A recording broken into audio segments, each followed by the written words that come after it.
Și astăzi la Dincolo de Profit îl avem invitat pe Chris Gilliam la episodul 2 al acestei emisiuni, pentru că data trecută ne-a explicat despre tehnici de comunicare, importanța comunicării în afaceri, dar nu doar în afaceri și în organizațiile non-profit, cât este de important să-ți construiești afacerile cu oameni cu care comunici eficient și de cele mai multe ori acest lucru este destul de greu de realizat.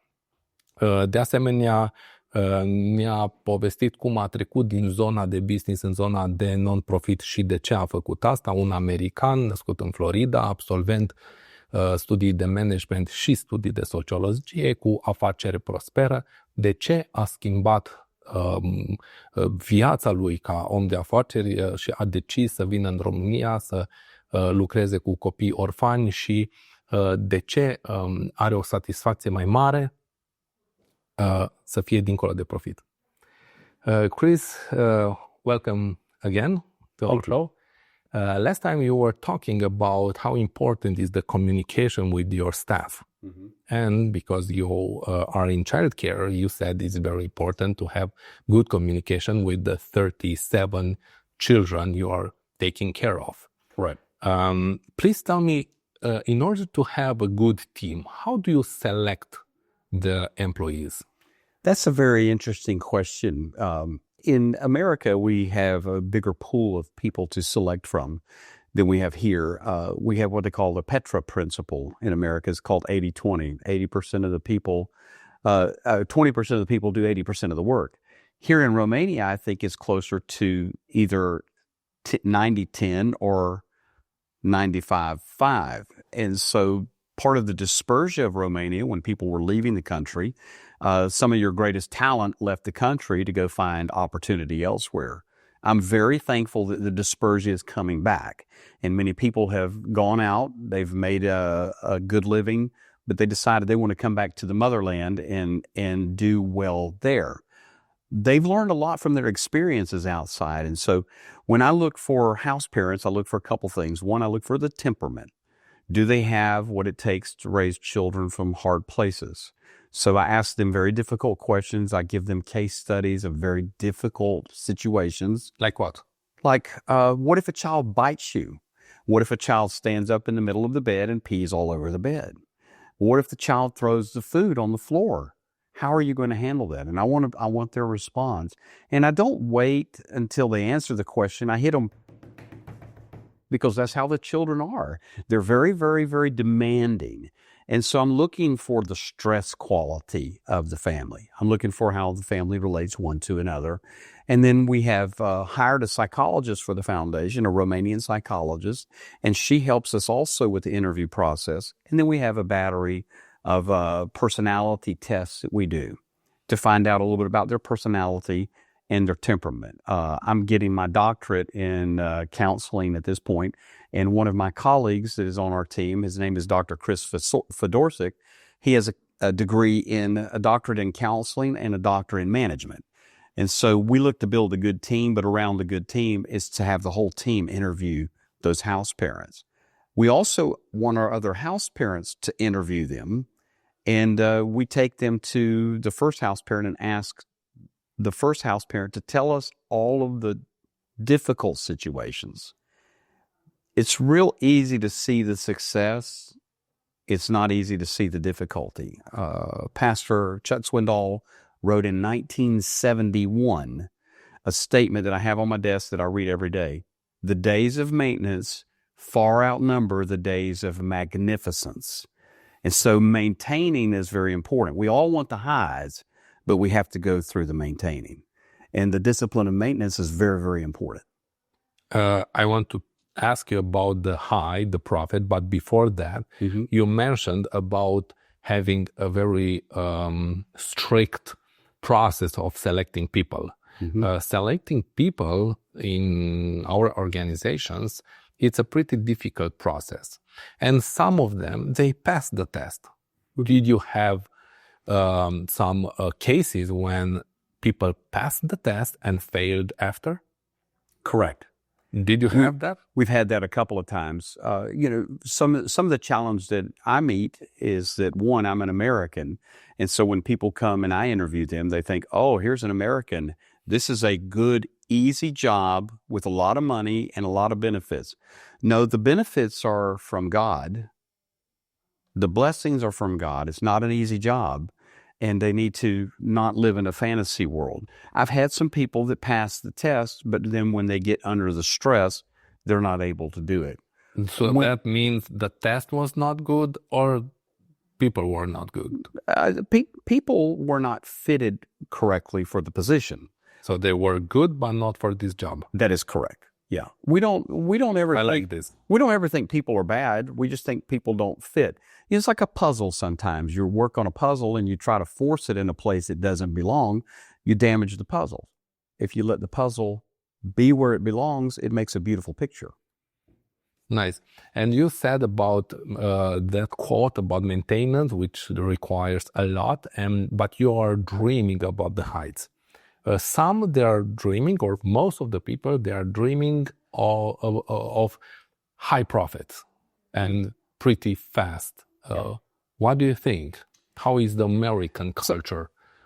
Because many times we are looking at European culture or American culture. What's your opinion on that? It's changing all of the time. So when I first started companies back as a teenager, and then when I first started companies outside of college, for $20,000, you could start a company. Today in America, if I wanted to start a company at the same scale, of the same level, I would have to invest about $120,000. So you see, everything has changed a lot over 40 years of industry. Today, the digital world is changing because people are selling stories more than they're selling products. And so you have to understand the diversity of things that are going on. In some ways, that's advantageous to what we do because we're telling people success stories of our children. But in other ways, it's difficult because many people are saying the same kind of stories. And so you have to be careful. When I was in my 20s, 30s, and 40s, we had this expression, I got out in front of my skis. So if you're snow skiing and you lean too far forward because you're looking too far down the trail, you can start to tumble. You get too much activity, too much speed, too much momentum, and then the momentum begins to devour you. So it's important to learn principles of managing yourself, managing your time, and understanding not to get too far ahead. In my glass business days, every employee had to do 1.5 times his work before we could hire another employee. Once we got to scale, 5 employees, then they had to do 1.25% of their work to hire another employee.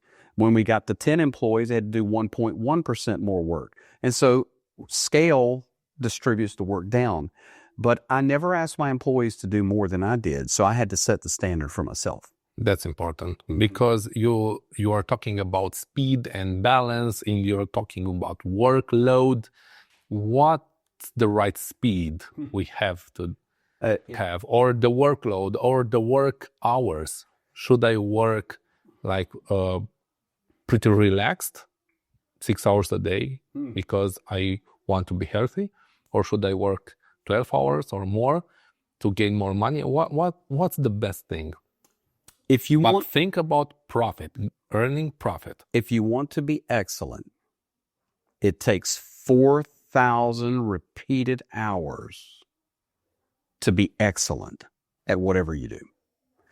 Playing a guitar, doing accounting, 4,000 hours. Now, if you try to do 4,000 hours immediately, you burn yourself out and you give up and you quit. But if you do it step by step, time by time, it's important.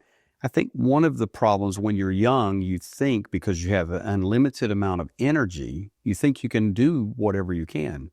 And maybe we can. And maybe you can, but now I'm learning. I'm 59 years old, and in the last year, I faced a few medical difficulties. And even though I'm very high energy, very athletic. As I know you, you're very high energy. Very high energy. 5 hours a night is what I sleep. But at 59, I'm beginning to realize my body doesn't recover as fast. My mind doesn't recover as fast. And I need to pace myself more intentionally now in my older years than I did in my younger years. I wish I had learned that a little better in my younger years. I would say I failed in that arena. Okay. I worked And too what many. would you advise other, like young entrepreneurs? I would say for a young entrepreneur, always take your vacations. Very important. How much vacation? Well, in a year, what? in America, we usually give 2. Everybody needs to find balance. If 2 vacations a year. Yeah, 2 weeks a year, period. 2 weeks a year. Yeah, in Romania, you have a lot more holiday. Maybe I'll come and become a Romanian. I can have more vacations. It's important to take the time off. It's also important to... How many hours a day or a week? I work, it's my pace, around 60 hours a week. That's been my pace since I was probably 15 years old. That's more than 8 hours a day. That's correct. That's more than 8 Would hours you a day. recommend to a young entrepreneur this? Not necessarily. I think 50 to 60 is a good working pace. Once you go over 60, your efficiency goes down exponentially. I have worked many hours of 70, 75 hours, but those extra 10, 15 hours, there is absolutely no production there. You are managing, and then you're actually depleting the reservoir for tomorrow. So it's important to keep those reservoirs tight. It's also important to take breaks. If you are working, I have to travel internationally for my job. As I travel here, immediately when I get home, I'm going to take 3 days off because I have to reacclimate to there. I used to come here in my 30s, and day one when I touched down in Romania, I started working 10-hour days. Now I take a whole day and I relax to recover.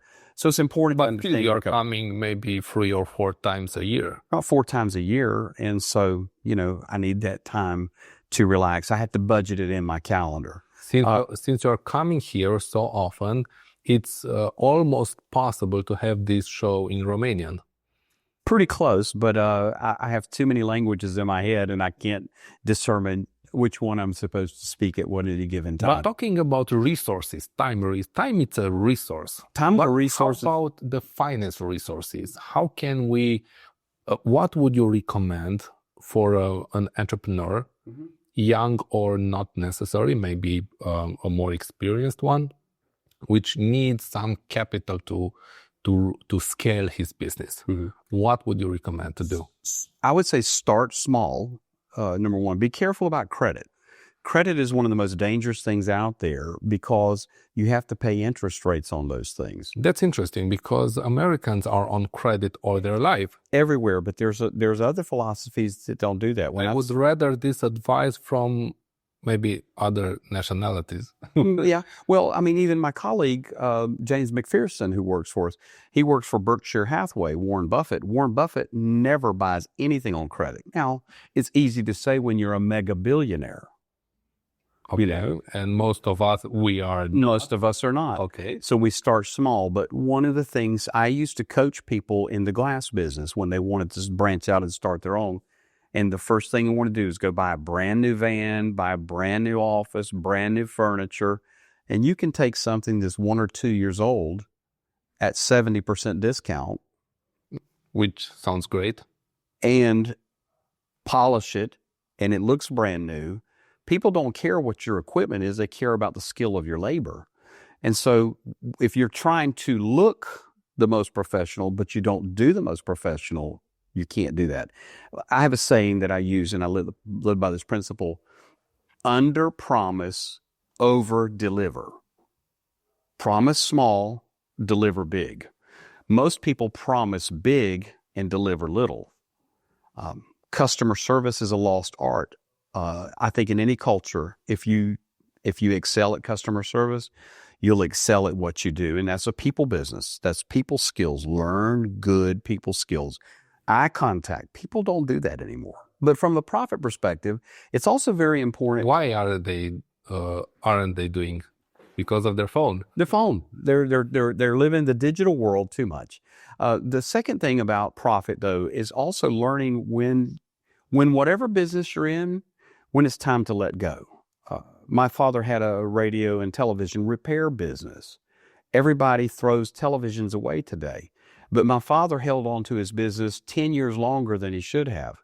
He should have cashed out, sold the business, sold the products, and started a different venture. He did start a different venture, but he waited 10 years to start that. In the meantime, he lost a lot of profit.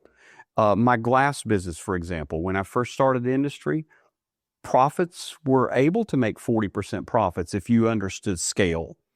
When I left the industry at about 16 years later, you couldn't make 40% profits. You can make 20% profit, but you had to work about 25% more. So it really wasn't worth the ratio. You have to learn when to ride the wave and when to get off the wave. It's too much effort. Too much effort. Yeah. And in the people business, it's a stagnant profit. I mean, the cost of goods are the cost of goods.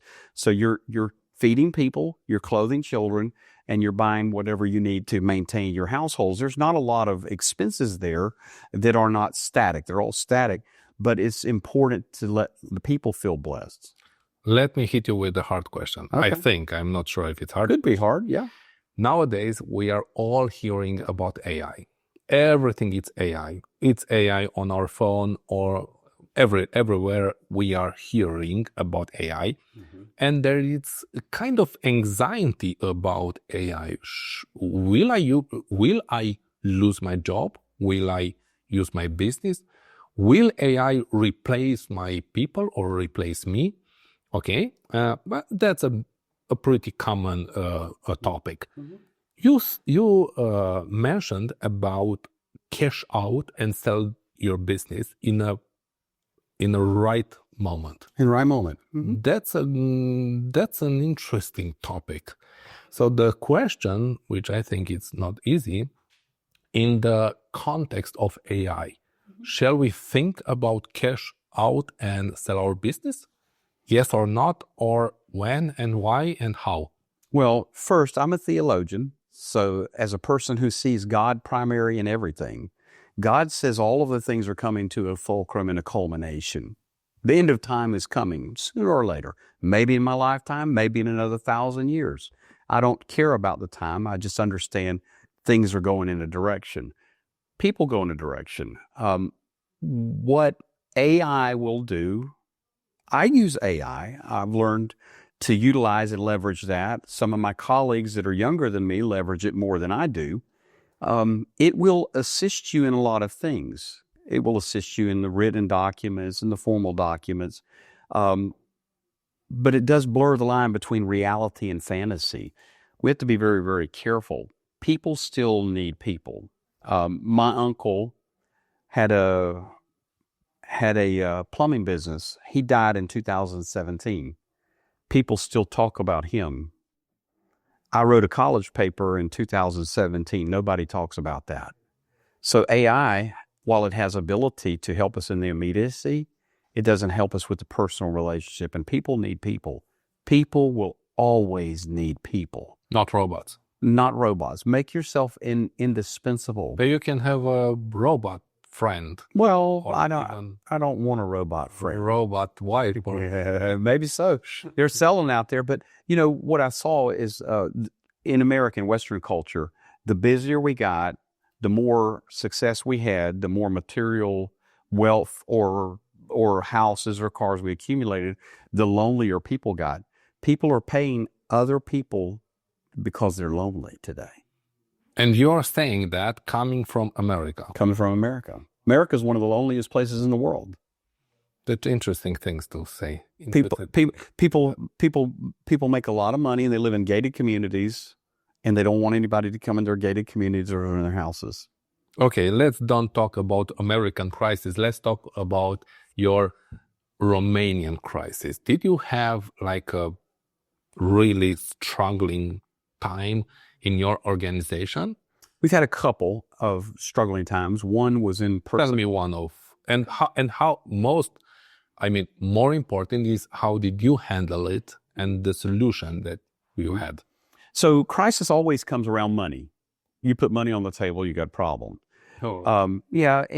And a lot of people don't understand how to manage money well. So it's important to teach people money principles. It's also important to teach people how to manage a budget and how to function in a budget. We don't even teach these in school anymore. But I did have a people crisis. They got stressed out over their job. They were trying to do too many things with too little resources, and they were mismanaging the resources. They began to create a lot of problem with me internally with tensions. I was able to address it in 2 or 3 coaching counseling sessions, and then eventually I had to let it go. When we had to break the relationship, I did it in a very tactful way, in a very generous way. I didn't just, destroy their reputation or destroy that. I still want to maintain friendships, but it was very clear it was time to part ways. If you don't handle those hard situations with a lot of grace and a lot of humility, they'll come back to bite you. Because I handled it well and the other party did not handle it well, all of my staff saw how the other party handled it, and my stock went up. In other words, my valuation. Here's a man who says what he's going to do, and he does what he says. Period. He's kind, he's generous, but when there's a problem, he's going to address it. If he cannot come up with a solution, then it's time to part ways. Parting ways with employees is very difficult in the people business. But when you do it well, you can be successful with that. Letting anybody go in an organization is one of the most difficult things a manager will ever do, because that person has relationships, multiple relationships. One bad recommendation, it takes 15 positive recommendations to overcome. So one negative relationship is very, very dangerous. You have to understand that going into the crisis.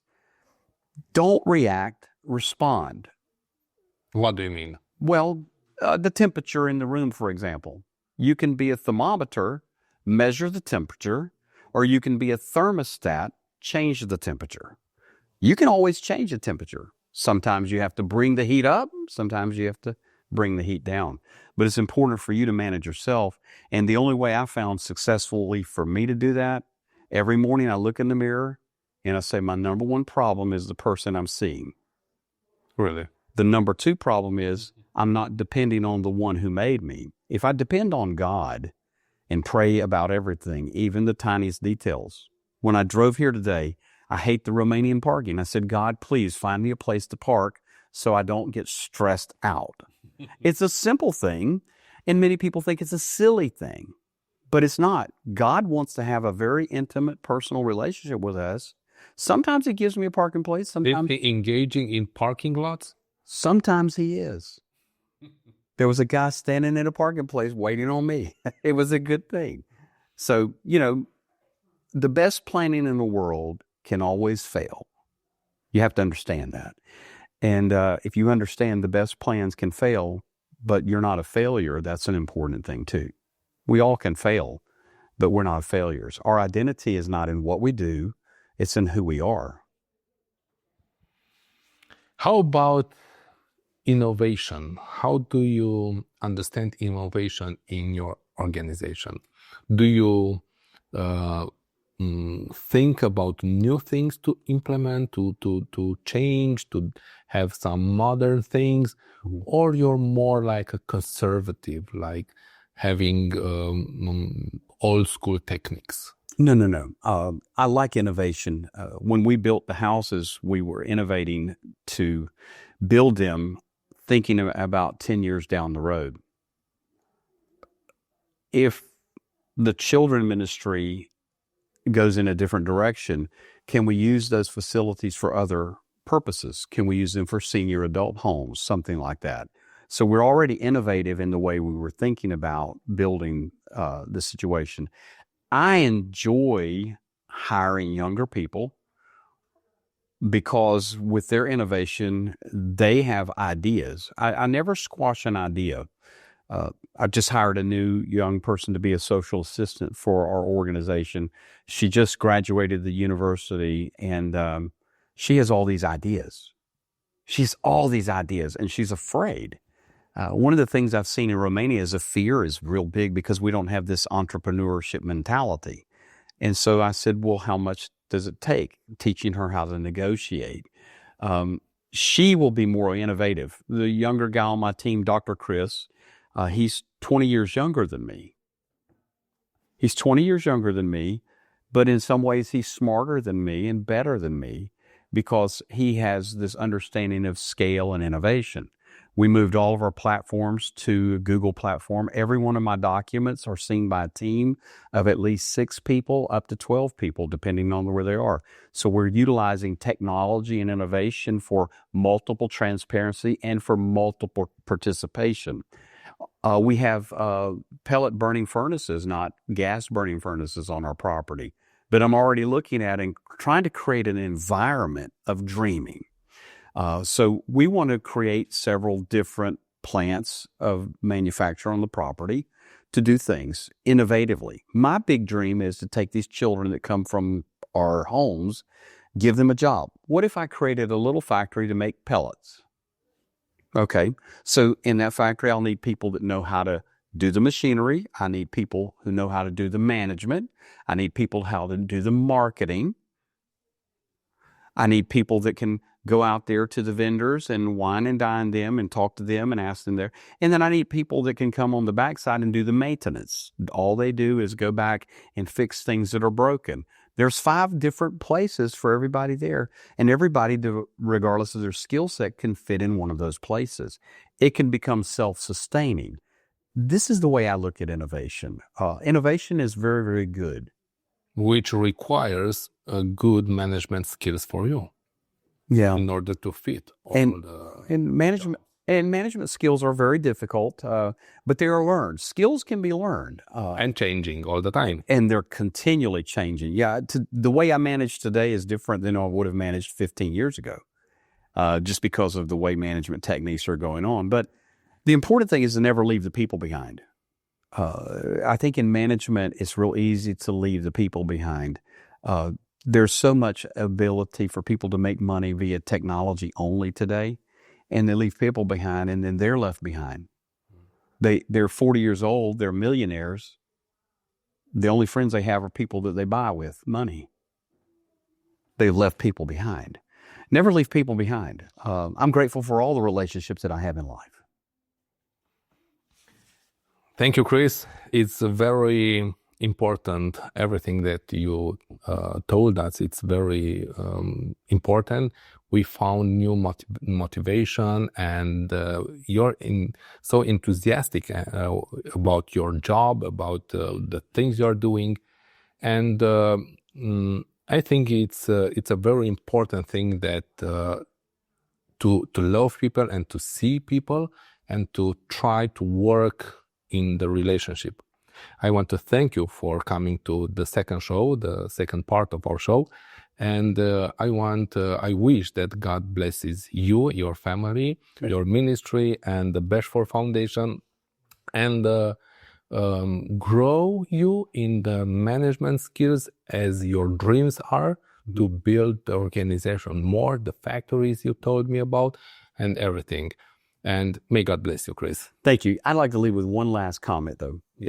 In my opinion, it's one of the greatest parts of my age now, is now my dreams aren't for myself. My dreams are for other people. To help stimulate dreaming and innovation in other people is absolutely the greatest joy in my life. To see 5 children having different dreams and encouraging them to live those dreams out, that's my dream now. Thank you very much, Chris. Thank you. Foarte faine sfaturi, foarte importante și după cum ați văzut, Chris pune accentul pe oameni, deși lucrează cu diferite generații, generația copiilor, generația părinților, generația cu 20 de ani mai tânăr, asistentului, colegului din America. Cu toate acestea reușesc și la nivel de echipă de management, dar și la nivel de angajat să creeze anumite legături, uneori poate neplăcute când trebuie să concedieze, dar de cele mai multe ori relațiile sunt de lungă durată și reușesc să construiască aceste poduri peste relații, peste generații și reușesc să facă o legătură atât de eficientă. Ne-a spus totuși că chiar și în contextul inteligenței artificiale, oamenii au nevoie de oameni. Mi-a plăcut expresia asta. People still needs people. Cred că expresia asta merită notată pentru că există multe întrebări în jurul inteligenței artificiale și Bineînțeles că oamenii se raportează diferit la acest subiect, dar oamenii încă au nevoie de oameni și asta este foarte fain. De asemenea, mi-am notat o expresie foarte faină pe care spunea under promise, over deliver, adică promite puțin și livrează sau oferă mult. Ceea ce înseamnă că așteptările oamenilor nu sunt nerealiste, ci surprinde-i prin generozitatea ta, surprinde-i prin ceea ce oferi, pentru că calitatea pe care noi o livrăm ne reprezintă și crește sau nu afacerea pe care o avem. De asemenea, materialismul creează singurătate.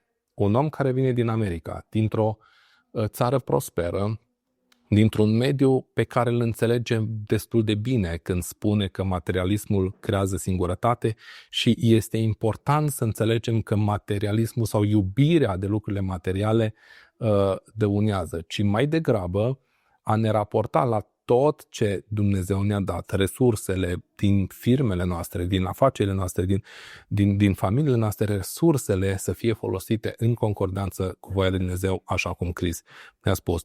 Și vreau să vă las la sfârșitul acestei emisiuni cu ultima din multele idei pe care le-a spus. Zicea că fail doesn't make you a failure, adică un eșec nu te face un pierzător. Poate se întâmplă să ai perioade dificile sau să ai un eșec într-o afacere, să fie un faliment, o insolvență. Am avut invitați în emisiunile anterioare oameni care au trecut prin insolvențe și prin falimente teribile, dar s-au ridicat și nu i-a făcut pierzători. Astfel de experiențe și astfel de sfaturi ne dau puterea să mergem mai departe, mai ales în perioadele grele sau în perioadele în care există necunoscut, și de aceea vă încurajez să urmăriți în continuare aceste emisiuni, pentru că nu dorim să oferim modele ideale, ci să învățăm unii de la alții ca oameni de afaceri și asta este cel mai valoros. Vă aștept și data viitoare la Dincolo de Profit.